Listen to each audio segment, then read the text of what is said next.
Welcome to Jessore Monihar cinema hall. এটা হলো যশোর শহরের রাজধানী। এটা অনেক বড়। 100-150 বছর আগে থেকে মনিহার সিনেমা হল। নতুন যে কোনো সিনেমা চলে এই যশোর সিনেমা। সবসময় চলে জসিম, রাজ্জাক, রাজ্জাক, নায়ক আলমগীর। জাগর হিট ছবি আছে, সুপারস্টার হিট সিনেমা যশোর সিনেমায় চলতেছে। এখন সুপারস্টার নায়ক চলতেছে শাকিব খান। শাকিব খানের ছবি এখন যশোর মনিহারে চলতেছে, দেখে যান।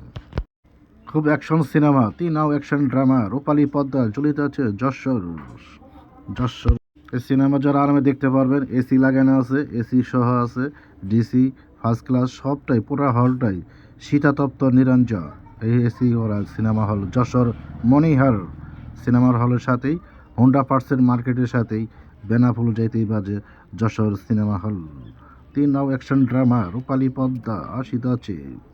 আমরা এখন যশোর সিনেমা হলে দেখেন আমরা ঘুরতেছি, খুব সুন্দরভাবে দেখতেছি, আমরা উপভোগ করতেছি। সিনেমা হলটা খুব সুন্দর, সেই ডিজাইনের আগের মতো 150 বছর আগে ডিজাইনের, খুব সুন্দর। মনিহার সিনেমা হলটা অনেক সুন্দর, বিউটিফুল, দেখার মতো। এর আগে আমরা সিনেমা দেখেছি অনেক আগে, 30 বছর আগে সিনেমা দেখেছিলাম বাবা কেন চাকর। এটা খুবই সুন্দর, সিনেমাটা দেখার মতো। আর এই যে ঘড়ির মার্কেট যশোর সিনেমার হলের উত্তর মেরা সাইডে, যারা চিনেন দেখতে পারেন, ঘড়ি কিনতে পারেন। Welcome to